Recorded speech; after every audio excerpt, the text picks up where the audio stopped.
JWB Juma Waswa Balunywa. JWB Juma Waswa Balunywa.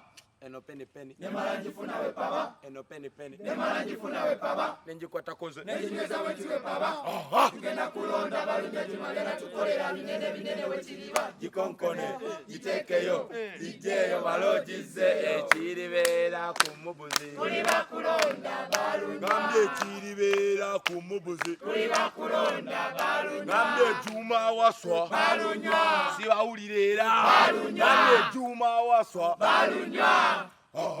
Balunywa. Balunywa. Balunywa. Jagala nnyo nange mbeerewo mulonde. Njagala nnyo nange mbeerewo mulonde. abange njagala nnyo nange mbeerewo mulonde. Njagala nnyo nange mbeerewo mulonde. Juma Mulonde. Waswa Mulonde. Balunywa. Mulonde. Okay, Who's gala yagala Balunywa? Balunywa.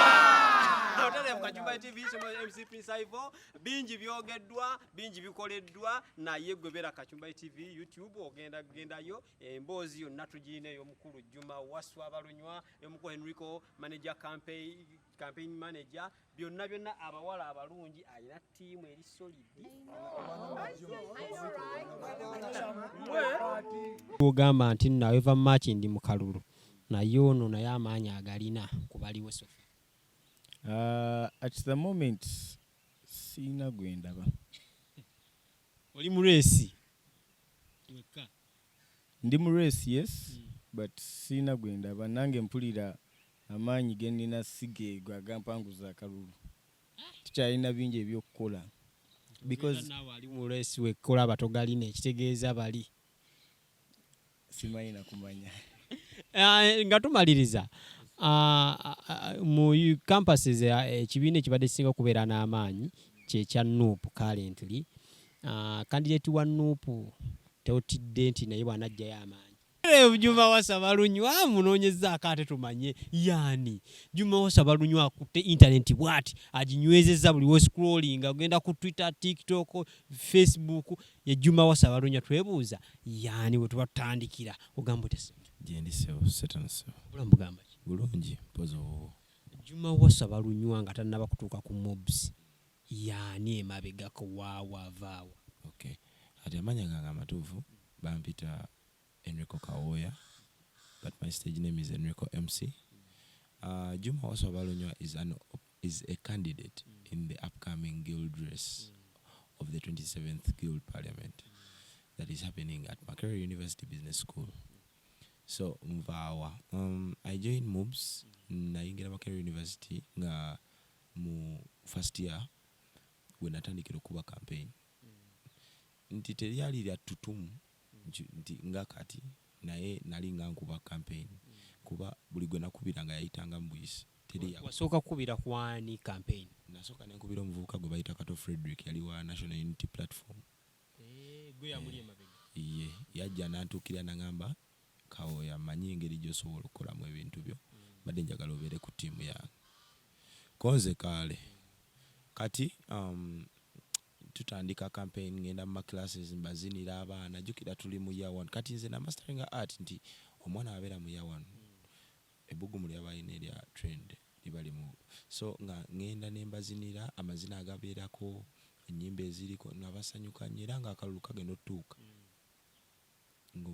omuntu aba amanyi nti nze nawangudde dda then mama nakamalako nenkubira omuvubuka gwe bayita Kamoga Bruno yali wannaye wa National Unity Platform.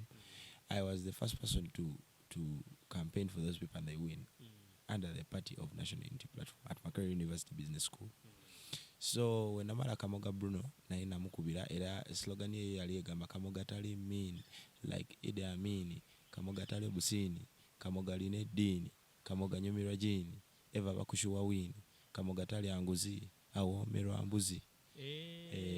Kakati mbana kamala Kamoga awo nenfuna mu kadedia nemposing okusoma kwange mbandi eyo mudedia yange Waswa Christopher nankubira muganda wa Kato Frederick gwe nakubira wa Chief Fresh Waswa yajja Waswa yali mukwano gwange nti anti twali twasomera ku ssomero liri mu Mengo Senior Secondary School mu senior 1 tugenda otuuka mu kalulu ka Waswa nakayingira kali a bit tight because Waswa yali yakava mu Nuup ng'ali mu party endala nga wa UID nembagamba kino kintu tugenda kibala tutya ne bangamba tulinze gwe muntu omukulu.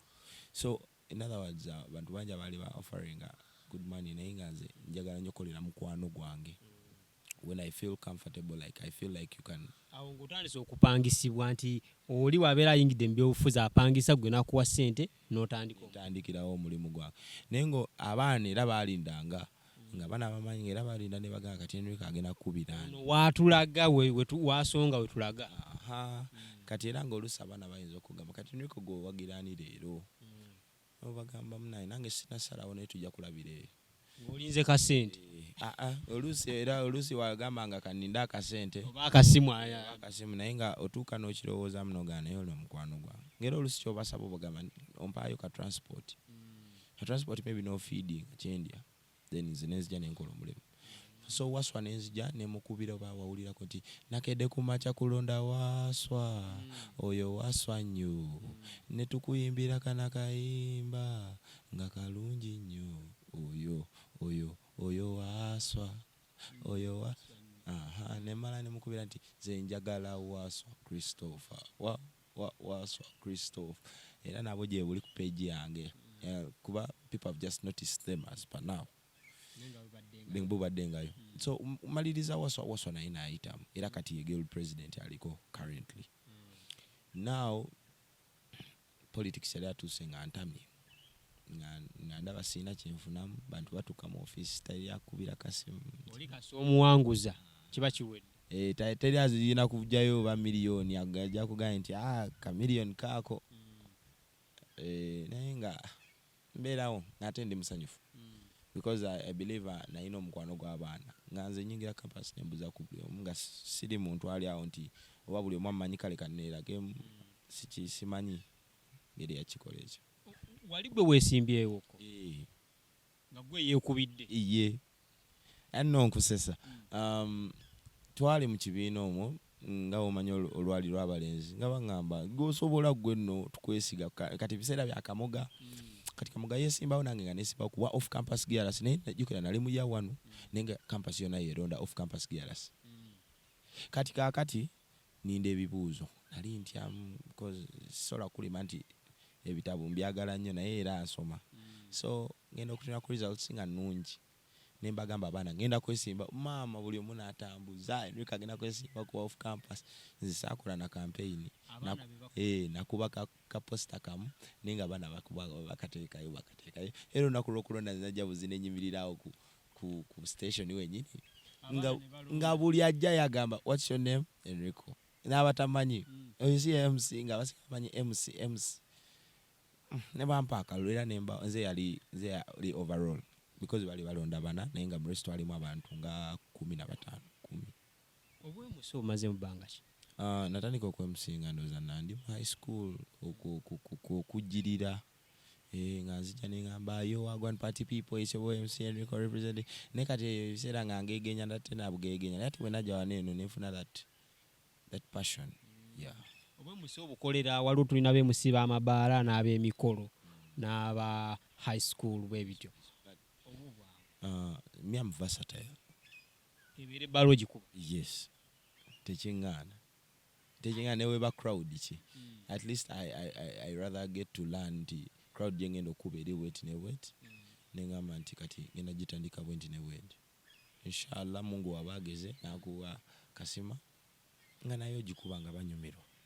Bizibu ki by'osanze mu kkubira abantu campaign ddala kati omuli politics oweeri atali wa muno enkokola ziba nnyingi nnyo abamu n'okufa bafa. Bizibu ki ebiri mu ono owa campus? Ebizibu ebiri mu politics wa campus bingi. Mubeera mu propaganda. Propaganda bwe bulimba oli ayi kuteekako ekirimba n'agamba nti wakwata omwana w'abeene. N'asobola n'ava eri n'agamba nti olina liteeka 5. Omugambo nga guli awo nga otambula naye nga buli omu akubuuza bana bino bituufu bye tuwulira okitegeera. kati oba omutima omunafu era kumekerera oweddeyo naye kati nze ndi mugumu nno era ndi mugumu nze era ojja noonyiiza nze kusekerera nentambula nenkuviira olw'ensonga mama yangamba always be positive. Gundi akatambula strategy wagijja wano ogamba kampitire mu music ono. Always bwe nkuba campaign noonya oluyimba oluliko. And I looked at the environment and it was favorable, whereby I looked at students and they're passionate about music.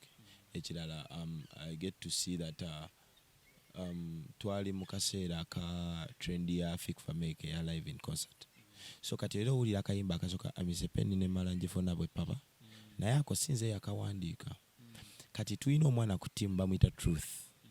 Yagenda n'awandiika oluyimba olwo rap bwe papa olwashiba nani ne Fik n'alukyusa lwonna. Kati tugenda mu meeting ngambagamba nze luno oluyimba teruli kaki ate nga bampuliriza ekigambo kaki oba okitegeera nga osobola obeera awo nga oluyimba ne woba tolwagala naye nga bw'owulira nti eriba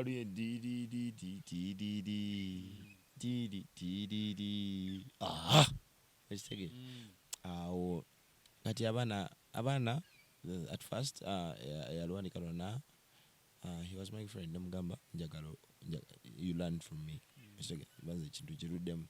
I just didn't want to take my time ti mugambe nti tokola kino namugamba nti leka tujje mu verse eno yesingamu obulungi then ebirala tubiyiye then tuba tuli ewaka n'abalenzi bange netandika oyimba gospel ekiribeera mu ggulu kuliba kusanyuka munanga atawo akaseera nekankwata nengamba kati ate wentekawo erinnya lya Juma kiba kinkolera because in the state we are in as now mubeeramu abalokole bangi.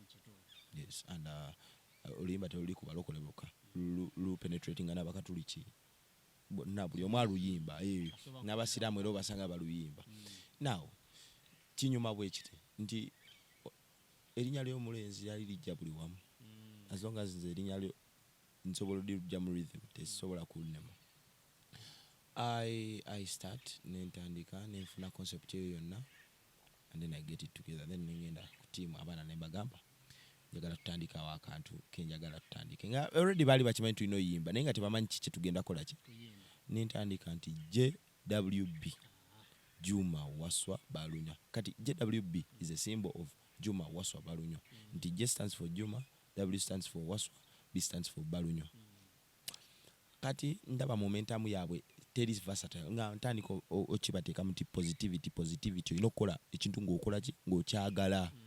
Kati era obalaba n'engeri gye mba nkomandinga muteri asirika nti JWB Juma Waswa Balunywa eno peni ne mala njifuna bwe papa awo.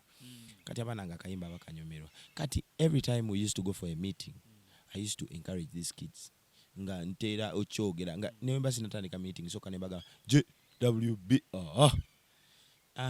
they became part of it. They enjoyed the vibe neba chibonding sa kati ngamba lemerako because I was the campaign manager. Juma yali abunkwasa nali nabugana nina abunkwasa because always campaign manager yabeera kibera munono yabeera prime minister. Nze nali nakigana nga njagala bakiwa omwana agenda okifuna because nze sigenda kifuna kitogenda nti lwansonga nze napozingamu era olwa financial issues. Yes, so nkuba tukuba oluyimba tutandika class movement babana nze nkuba kati nze kyenayiga nze sigamba nabana recording bagamba bagenda tu recording bajja tuwa videos mumulinde mulabe nti abaana babeera mu makirasi era ojja kwesanga abaana bamu balwera akavidiyo akakutte bwati ekavaayo bananga batandika otu recording ino kati waliwo omwana yateekayo bwati bamuyita alina username babagita drill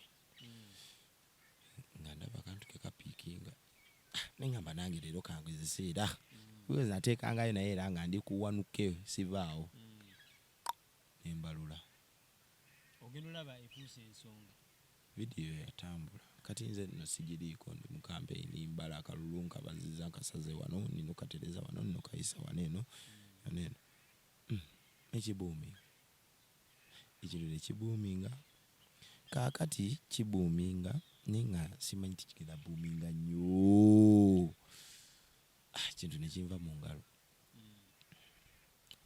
enolaba abayimbi batandise okuposti enolaba influence batiktoka batandise okukola challenge abaana batandise okwagala page etandise okula nyaawo nyingidde no 3k esanye sense bafollowa nga beyo 3k ogimanyi abantu 12 okweyonge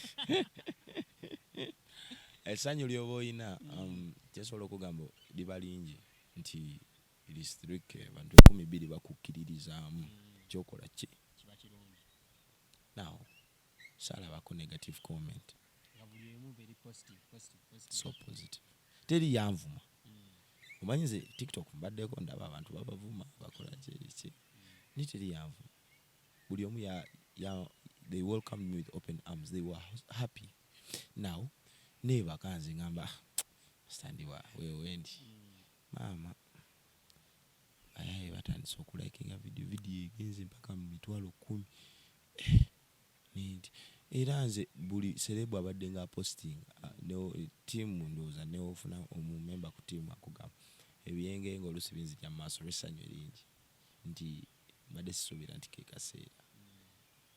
Yes, I'm always that positive person, but mbadde sisubira nti kigenda booming boosting nti abantu batandika okunoonya bakuba esimu yange sebo lunaku esobola ovuga noga nga abantu bakunoonya bakuba ntyanze gundi video yakomezaawo n'abantu abali babula nga mikwano gyange naye nga gyasirika ng'omuntu gyali naye nga yasirika nakunonyaga owaayi nakulabye gwaliko nemugamba bana ate wandabyewa nakulabye. So muyimbi ki oba muntu ki eyakoze video ba challenge n'ogamba ate ono ye mbadde sikisuubira? To be honest, the first person was Sheila Gashumba. Yeah? She came and liked my video and commented. Wow. Kakati nze no, I didn't know. Bana babeerako.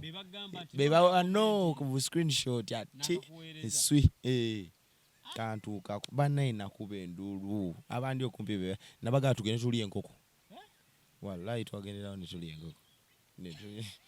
Ngesanyu lingi. Wow. Nalabye omusajja wange kana ni mugume naye yakazzeemu musajja wange Zambaale yakakoze abantu bangi nnyo n'aba wansi nalabye n'aba Fangoni amaje ga Fangoni nago gaddamu video zonna ne tugamba ng'ofuuse ensonga. Kyensobola okugamba Katonda alaba and bwakuteekako favor nti abantu bakwagala ne wobaani olina just kwebaza olina mu embracing omuntu n'ogamba nti kize maybe it's the time for me to maybe do something for myself.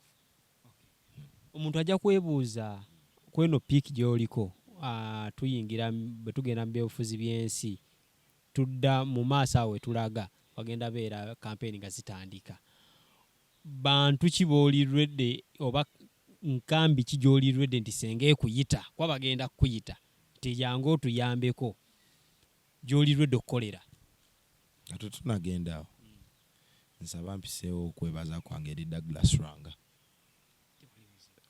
Omusajja oyo yalaba video yange n'agiposting. Sheila ya commenting ate ya posting but Douglas ya posting and he said banange nange njagala alonda ku Juma Waswa Balunywa and he posted the second time and he was like this guy is a good marketing one. Yampe tutumu because abantu bati banoonya omuntu omukulu akubira n'akunoonya naga nti nkunoonya ssebo Juma Waswa Balunywa nenga nawe tomanyi nze kati mpita ne mu kibuga bayene banga yo Juma tukulaba nenga izi nange kati erinnya ly'omusajja wali tutte just abantu bakitutewe but nze essanyu erinina nti candidate wange kati bamumanyi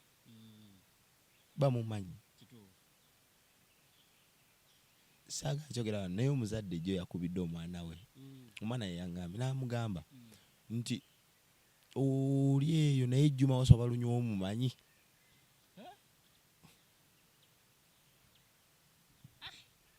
So gundi candidate wo yawulira atya? Essanyu lyalina lya Mwoki wa Gonja ate kyaliwa tisooke tuve ku bya nti candidate kyali nti tusobola otula ku mmeeza tusooka tukuba olwali luli olwaffe nova mu bino nti GILD president olina omumuwa ekitiibwa nti obaki nitukuba olwali olwaffe. Then kyombuuziza ekya politics outside there. I don't want to be the first to do this. Banji abakikola ndowooza I don't know. Naye tutumu lino eno ligenda kuleetera okubeera nti n'enkambi ez'enjawulo zikuyita. I think waliyo omuntu asobola okujja n'akugamba nti nze nalabako gundi ne gundi ng'akola ekintu bwe kityo. Though nze ng'omuntu I've never seen anyone. Nachikola because I knew I'm passionate about music. I know that music is something that relaxes the mind. Kati bojango information yo gisiza mu music in a good way, it will penetrate. Yeah. So kati abali yo nga bambalira ku 2026. Kakomao. So ajja oba wa yellow oba wa green oba wachi kasajja na nakasente. Komyawo. Sijagena ebisigadde tujabuuza manager. Okay. Nga kuba omuntu yandyebuuzizza. Bakuleetanga nga bana abasikale bayita ba reserve babayita ba reserve force ne bakuleeta. Omuntu yandyetaaze okumanya tomanya you never know nti due to financial crisis or pulling out novam wali osoma ki wali okomyewa era noyo targets zo ze wandyagadde. Nali kola bachelor's international business. Nali mu second year first sem. Nali nsomye. My aim was nali kumaliriza, just kumaliriza but I had passion for the entertainment industry. Yeah, I was always naberangamu. Waliwo videos kati NRG ampostingako naintunulira akakazi nali ku stage nga zalina mic naye nga ngatunulidde kamodo. Now bantu banje abasobola okugamba nti Enrico yaffe twamulabanga. He's a good vibe. Era ojja kisanga nti guy alina vibe hype ye y'amaanyi. Because nze newe ngena mbala nga vibe enkutti nja kuyimirira ku mmeeza nzine. Era bangoba nnyo. Era oba oli awo kibawunsa ne kijjatte. Ne bakujjawo okyankalanyiza ebbaala. Ate nga bantu baggyeyo amasimu bonna. Tukusuubire kuba MC ayinza obeera ogira.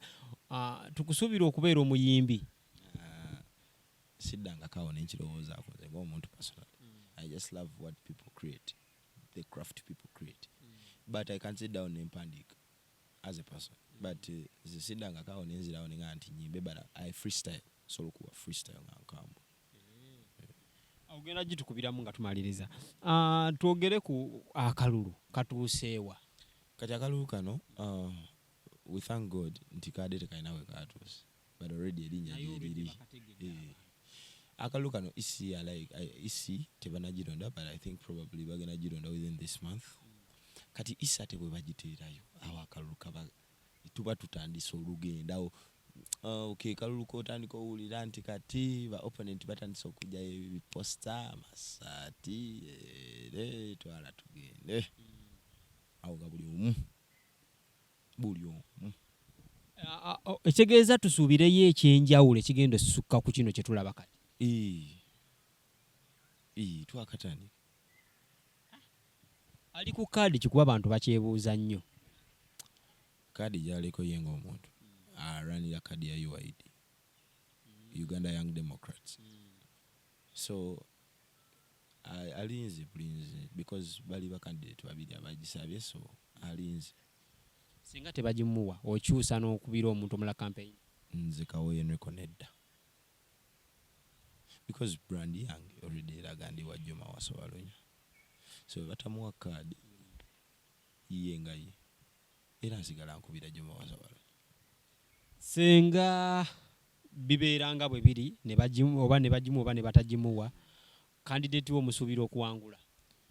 Nina essuubi lingi nnyo kuba otuukira owulira nti Canary agamba can we please vote? Obviously, because, you know, they have that passion of wanting to vote this person.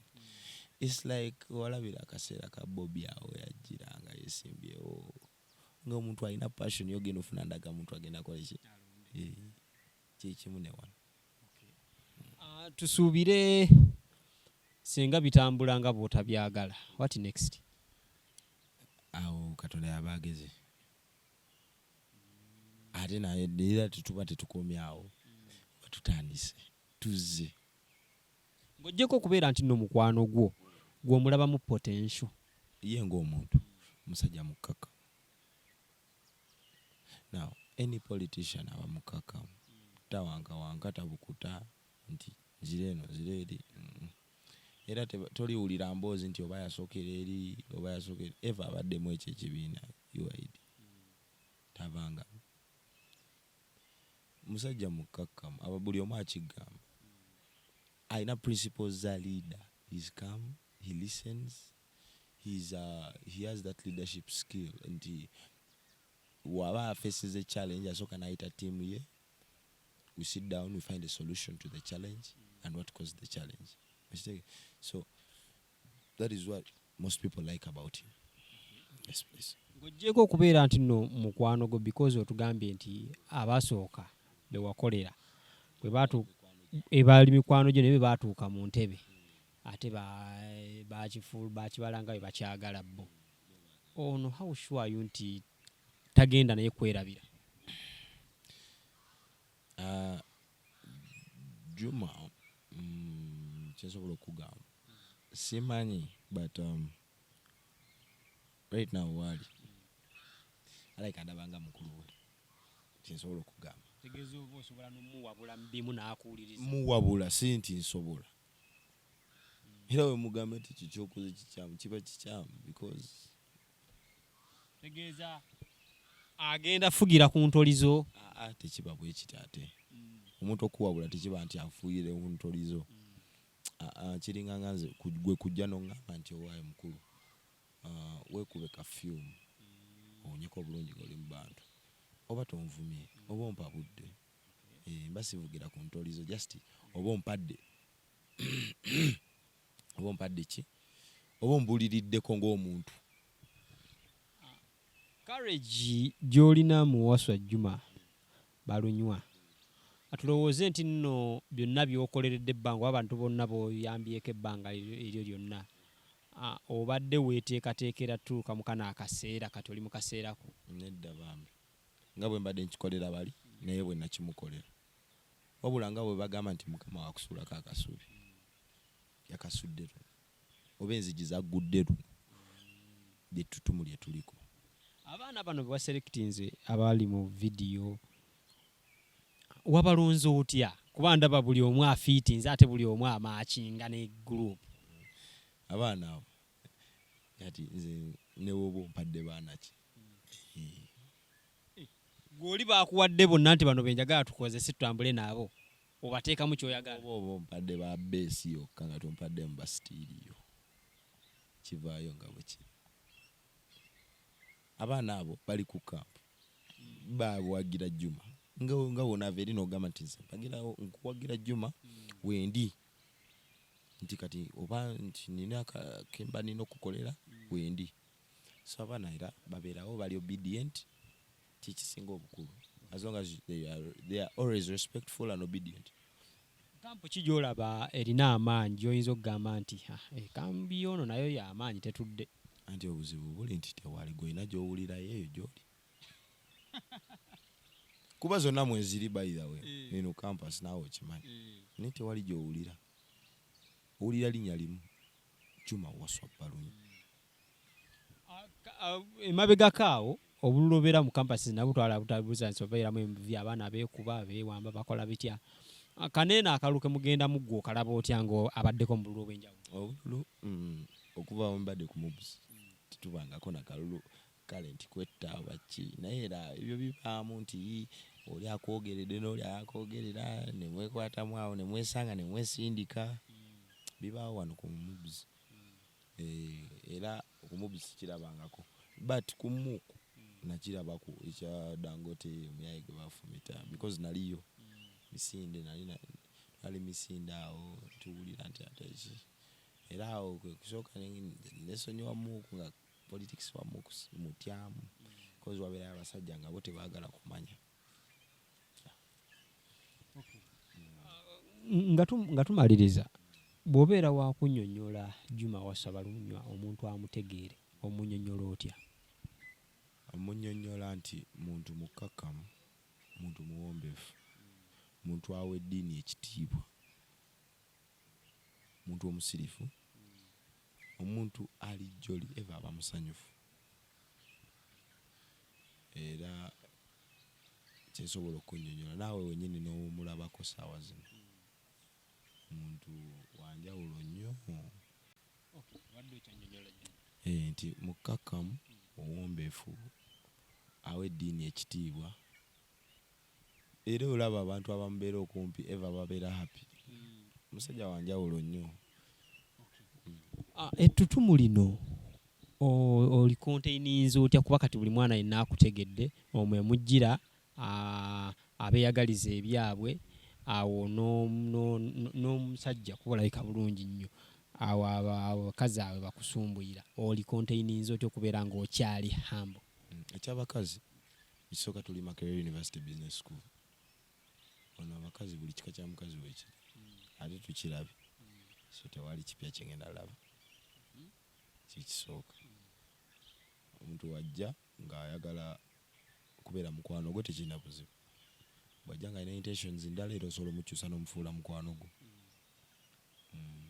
kyasobola okugamba kyekisooka ettutumu lize mu kaseera nga kakazigizigi kyensobola okugamba tituli mu 2024 wabulayo omwaka sigumu tetutandika guli guno gwennyini akamyufu keni ali mu kagendo tutandika so bizibu byosanga nti pate zenjawulo zisobola okuyita waliwo abasobola okuinboxinga abesitayogera emanya naye obeera open minded wenabeera just open minded ng'omuntu nti omuntu omuwa obudde n'omuwuliriza n'owulira agenda ye yakuteera ku mmeeza ate si kuwankawanka nogaa kangendeko eri wuliriza kakkana genda olowooze then oddeowa omuntu answer nti kyensobola okugamba bwentyo bwe ndi mu handling pozi ne ttiimu ttiimu mbeera nayo ne tunyumya ne tukakkana ne tugamba nti kati tuzeeko kino tubale wano eno tusikirize wano eno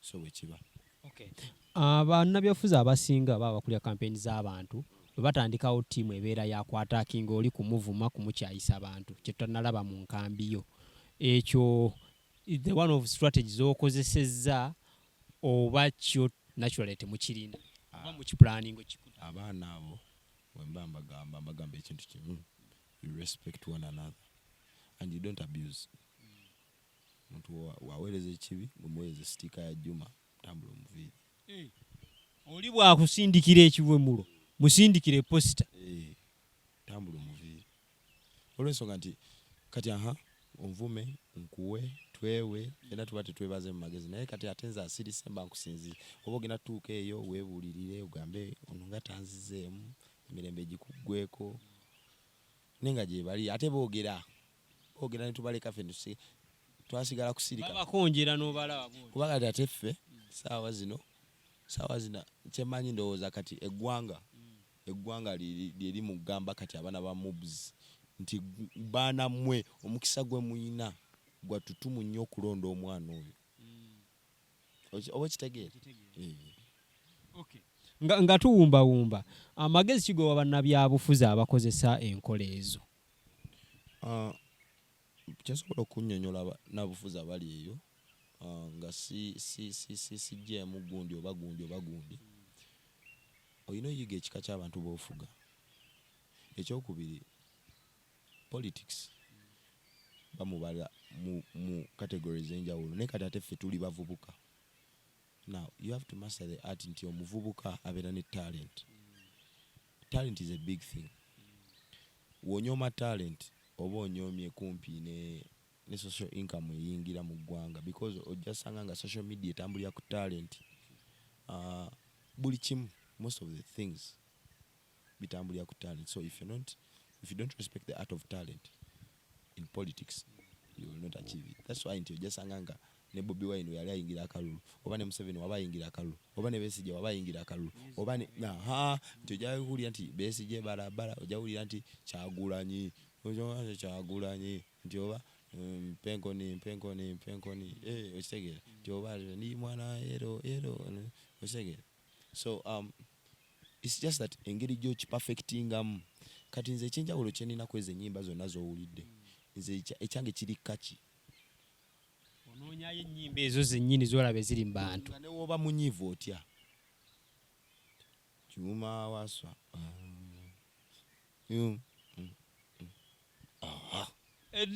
obudde buno n'erinnya ly'omusajja olitutte kati bantu bebakulaba balowooza yeggwe clarify. My name is Enrico Kawoya. Nedirange Campaign manager. Akabiro kunguvu. I am the campaign manager of Juma Waswa Balunywa. Kati subire taakuswazi. Tasobola. Basebo ne andina omukulu Juma Waswa Balunywa a candidate tetunaba kumanya kibiina kyali ntegeddeko nti UID bwekiri. Okay. Ate ne campaign manager we ensonga ze muziwulidde zonna mpitirivu nnyo naye ate munegatteko twanirize candidate ogamba oti. Ndi bulungi sebo muri mutyeru. Obulamu bweyagala. Obulamu era bweyagala ne mulimu challenges engeri gye tuli mu kalulu nti kuwumula tofuna budde bw'omula bulungi but ekirungi mu byonna nti tiimu gye nnina ekuzzaamu amaanyi. Sokoleke. Naawe osiba mu balonzi osula mu balonzi akaluka kusumbuwa. Yesebe akaluka nsumbuwa. Naye olina omusajja byonna abikoze kiki omubanja kati? Byonna abikoze si nti olw'okuba nti gwe mulimu gwe but akikoledde nze nga kyaliwe not because nti alina kyabala oba ki akikoze nti kyali wange. So I'm very appreciative of that. Kusiima nnyo Kawoya. Asajjago agambye kyekimu muganda wange. Owaayi akalulu okeetegekedde otya?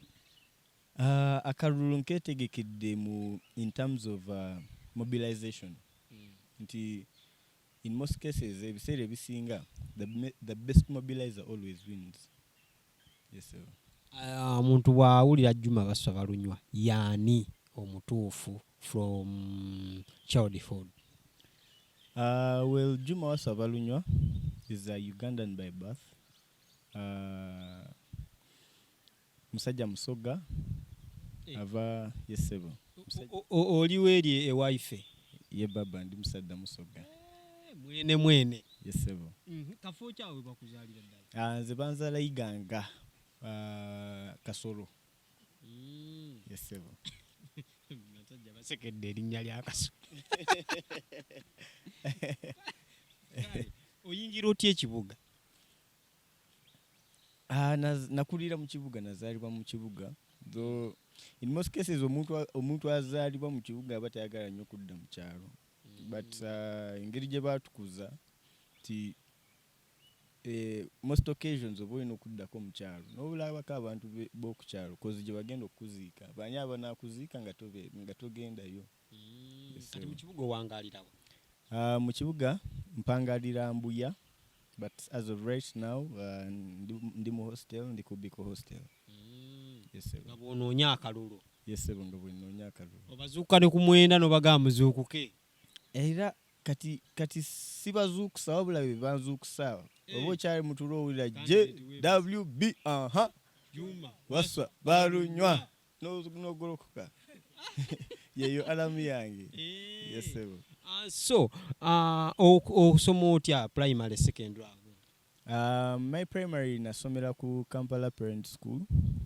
Gye nasomera okuva P1 paka P7. Senior 1 nengendako ekibuli olw'ensonga nti taata wange yali ayagala njiga ebintu by'eddiini.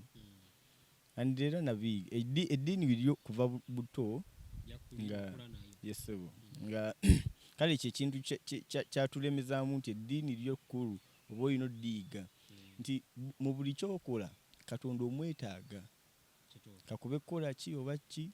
Era ne wendi waneeno wentuuse ekisooka neeyanza Katonda, neeyanza bazadde bange cause be bantuusiza wendi, then neeyanza ne ttiimu yange for the support nti oluusi oyinza okuddaawo nga mulwale kuweddemu naye n'ojjukira at the back of your mind nti olina abantu abakuli emabega, people that believe in you, nti at any one point oyinza okukeera ku makya ng'owulira ero sijja sobola. Naye n'ojjukira bano abaana ababeera ku campus baisaawa emu lwaggwe. So oba olina okyeteekamu nti buli ku makya nina ozuukuka nembeere mu baana bange tunoonye akalulu, after akalulu tusaagesaagemu awo tuyejerege twezeemu amaanyi. Yesebo. High school ogitwatirawo? High school nasomera ekibuli nenzira ku Kinaawa kyenamalira senior 4 Kinaawa high school Mugongo. Senior 6 era nagimalira Kinaawa. Ebyobufuzi bino obiyingiddemu kati oba bulijjo emabegako ozze obeera mukulembeze? Background gye nina ti taata wange abaddenga mukulembeze, kyekintu kyobadde tosobola ku avoidinga nti neewaka engeri gy'olyamu, engeri gy'okwatamu fooko atuyigiriza ekisooka atuyigiriza okubeera abeetowaze, okubeera abawulirize, to respect people as well, n'okuteekamu abantu ekitiibwa nti kaabe mutowo oba mukuluwo muteekemu ekitiibwa. N'ekirala natuteekamu kino ekintu ky'okwebeezaawo. Kati nze nina bato bange abangoberera. Muto wange ayinza okunkubira essimu ngamba naye Juma ninamu kino ekizibu kati nze sikola. Neweebuuza kati nze atakola ngenda kimala ntya, batugwe mukulu waabwe. So oba olina obbayamba mu buli ngeri. So this has brought the spirit of leadership in me as well. Nkuze ndaba taata wange akola kino kiri and I picked the interest. Ngamba naye nange nkisobola. How? Because I believe I have the qualities and I have what it takes to lead. Nayingira politics but in a way of leadership. Nze nali ndowooza ku leadership si politics at the back of my mind. And again okitegeera nti woyingirira leadership woti mubeera mu politics. Yeah. Yes sir. Okay. Senga bijja ne batakuwa kaadi kuba kitegeddeko tino tebannabatuuka ku mutendera ogwo ne batagikuwa ova mu kalulu. Ekyo mba sisobola kikola tiimu yange, sobola va mu kalulu because obudde bwe bataddemu, the sacrifice they have made all for me. Mba sisobola va mu kalulu njirwa card. At least ojja independent. Yes sir. Senga bitambula nga bw'otabisuubira n'otawangula kalulu kano. Mu buli kyenkola mu bulamu bwange ntegeera nti kibaawo for a reason. God makes everything happen for a reason. So wemba siwangudde Katonda yaba asazeewo, tomanya ayinza okuba alina ekibi kyantaasaayo. Yes sir. To what extent you're sure nti nno ku bitundu bwe biti akalulu nakamaze dda wadde tunaba natuuka wali? Tosobola beera so sure nti akalulu nkamaze paka nga bagambye nti akalulu nga EC chairperson agambye nti Juma Waswa Balunywa has been declared the GILD president-elect. Ogamba nti akalulu nkamaze. But as of right now, mpulira nze ne ttiimu yange tulina bingi bye tulina okukola okukakasa nti akalulu kaffe. Yes, erinnya okubeera nti nno livuze n'omwana we Kasokosa alimanyi Juma Waswa Balunywa, gwe nga ggwe owulira otya? era ng'omuntu omulala owulira bulungi but era kikuleetera ekintu ky'okubanga okimanyi nti yes kati abantu bakumanyi erinnya balimanyirire outside there so you have to be careful in whatever you do. Whatever you say, whatever you do, wherever you go, ani gw'otambudde naye ebintu ebityo. Wali okwasa omukulu ono omulimu gwa campaign manager wali obisuubira nti bw'onaatuukira mu kaseera kano nga kiringa bwe kiri obudde buno? Nali 50-50 about it because ye abadde mu bululu. Yes. Basajja badde bamusasula kati nze namutuuza ne mugamba kawe njagala kunkubira campaign oyagala sente mmeka nyamba Juma ebbanga lye tubadde fembi sigenda kukyajinga sente wabula katunoonya akalulu tulabe we kinnaggwera. Yes sir. Disappointments nyingi nnyo zaafunye ate gwe naawe wuuyo teyakusaba sente kuba yandigambye okusinziira kye bankoze asooka oteekeko obukadde 2 ku akawunti teyakikola.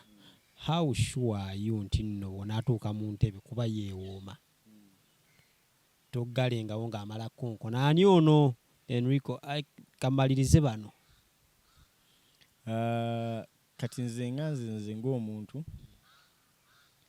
sisobola kukakasa but njagala okome weerabireko olabe the friendship we will be having because nze kati omukwano gwange naye teguli kalulu kano tetulooleza ku kalulu kano kale yes kyekiriwo kyetwagala but tulina bingi nnyo bye tugobeeyo mu maaso mwetaaga nnyo ate era nanga neetaaga nnyo so as friends abalina kye tugoba eri mu maaso eri tuba obviously tuba tulina okukwatagana tubeere ffenna mu buli mbeera.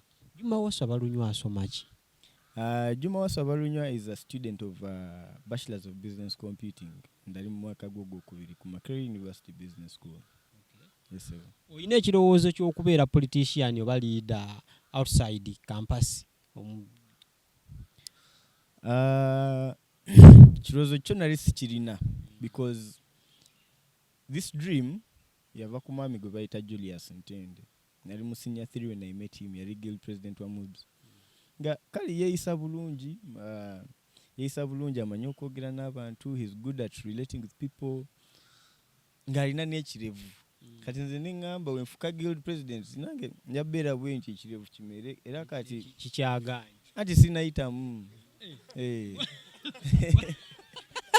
Bw'oyitamu sewogera kukozesa bikozesebwa kyo. Wenjitamu era nsaba Katonda ampe ekirevu kubanga kyekirooto.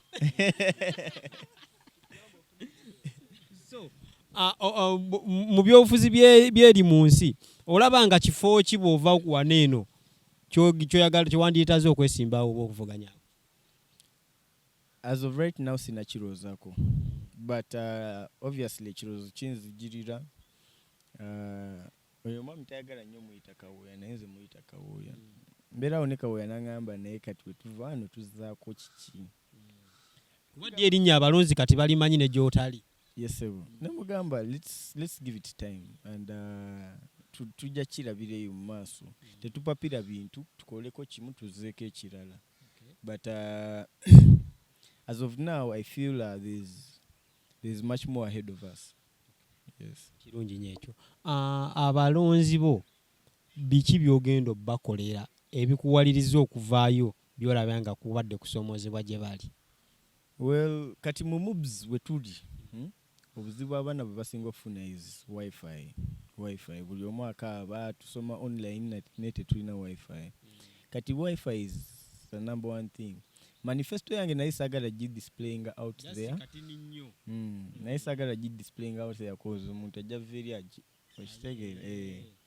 So number one is wifi. Then as well tulina abaana basula eri ku small gate. But small gate, yes, the current GILD president Yajikola, which we thank you very much, Mr. President. But as well, security y'abaana bano nti webabeera tewabeera security lights. Neno wansi mukataza tewali security lights. So nakirowoozamuko nti safety y'omwana yesooka mu byonna byonna. Safety in terms of security and hygiene. So kubino ebitono byenkugambye katugende n'ebyo but manifesto wenaafulumira mwina mujja giraba. Candidate kigwogamba nti nawe va March ndi mu kalulu naye ono naye amaanyi agalina kubaliwo sofa. At the moment siina gwendaba.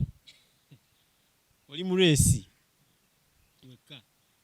Ndi mu race yes, but siina gwendaba nange mpulira amaanyi gendina sigeego agampanguza akalulu. Tukyalina bingi ebyokukola. Because nawe ali mu race wekola abatogalina ekitegeeza bali. Simanyi na kumanya. Nga tumaliriza mu campuses ekibiina ekibadde kisinga kubeera n'amaanyi kyekya NUP currently. Candidate wa NUP teotidde nti naye bw'anajjayo amaanyi. Ekisooka mu byonna candidate wa NUP mukwano gwange nnyonyo naye naye mu kalulu kange kakifresha. N'omuwangula?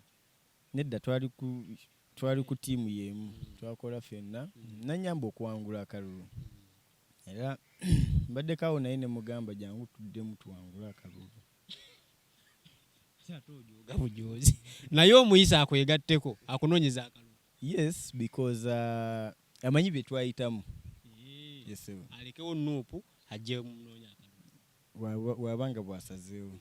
Sebo ne bannyabo sijja sukkakaawo tujja kumweyongeza maybe gye bujjako naye nga ndi ne Juma Waswa Balunywa.